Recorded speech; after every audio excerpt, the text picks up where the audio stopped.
अस्सलाम वालेकुम रहमतुल्लाहि वबरकातुहू। पूछा गया रियाकारी क्या है?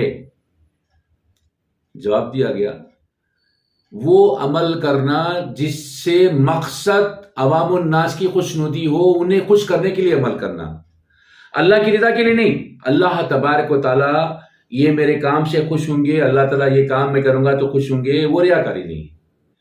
आपका मंशा क्या है? मैं जो काम कर रहा हूं ये काम से ये दुनिया वाले खुश होंगे, तो ये रियाकारी है।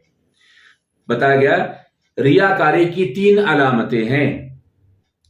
अकेला हो तो इबादत में सुस्ती करे, आमतौर पे होता है। देखिए अकेला है तो इबादत नहीं करता या सुस्ती करता है, या फिर नवाफिल बैठ के पढ़ना। अल्लाहु अकबर, लोगों में नवाफिल बैठ के नहीं पढ़ते हम, और जैसे ही अकेले होते हैं तो बैठ के नवाफिल पढ़ते हैं, यह रियाकारी की निशानी है।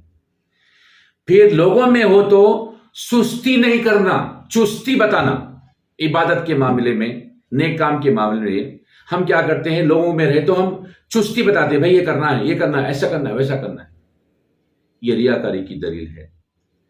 और लोग अगर मजम्मत करे तो आप उसको पॉजिटिव लेना। आमतौर पे अगरचे कि हम कुछ गलत काम करते हैं तो लोग अगर आके हमें कुछ बात बोलते हैं, पॉजिटिव सजेशंस देते हैं, तो हम क्या करते हैं, उससे नाता तोड़ लेते हैं, उससे दोस्ती तोड़ लेते हैं, उससे बातचीत बंद कर देते हैं कि उसने मेरे खिलाफ ये बात की है, लिहाजा मैं बात नहीं करूंगा। तो रियाकारी को समझिए, और कहीं ऐसा ना हो कि रियाकारी के वजह से हमारे आमाल गलत हो जाए। एक छोटा सा वाक़या मुझे याद आ रहा है।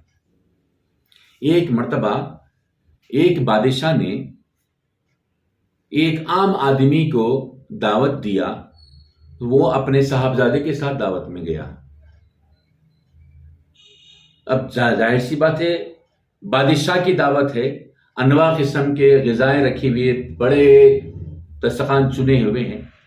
उस उमरा के साथ बैठकर खाने लगा तो 2 लुक़मे लेकर के हाथ रोक लिया। लोग बोले कि भाई कितना तक़वे वाला आदमी है, कितना कम ग़िज़ा खाने वाला आदमी है। हालांकि बादशाह की दावत है, अनवा इक़साम के ग़िज़ाएं हैं, नहीं खाने वाला भी खा रहा है, लेकिन ये देखो कितना मुत्तकी परहेज़गार है कि ये सिर्फ 2 लुक़मे पर इक्तिफा करके हाथ रोक लिया। फिर उसके बाद नमाज का टाइम हुआ तो जमात का एहतमाम था, नमाज जो है ना पढ़ने के लिए सारे लोग इकट्ठा हो गए।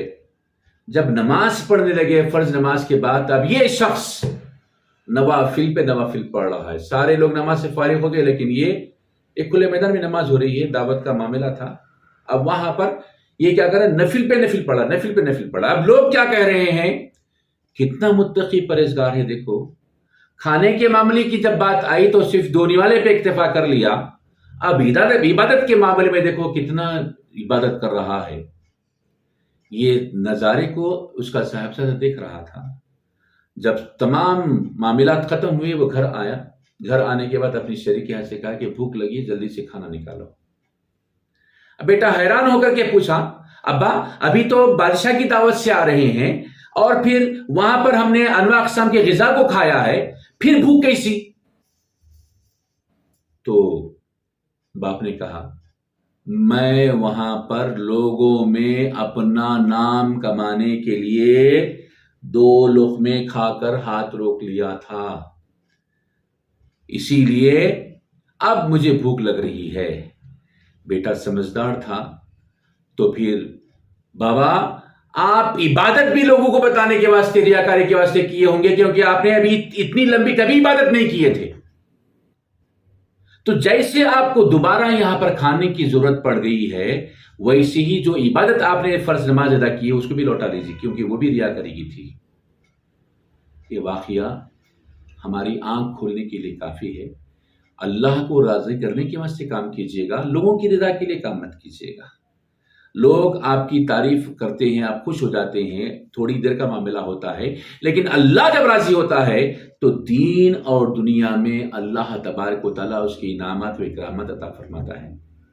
तो अल्लाह के वास्ते ये छोटे से मैसेज अब जो मैं आपको दे रहा हूँ, کہ ریاکاری سے باز رچا جائے۔ وما علینا الا البلاغ۔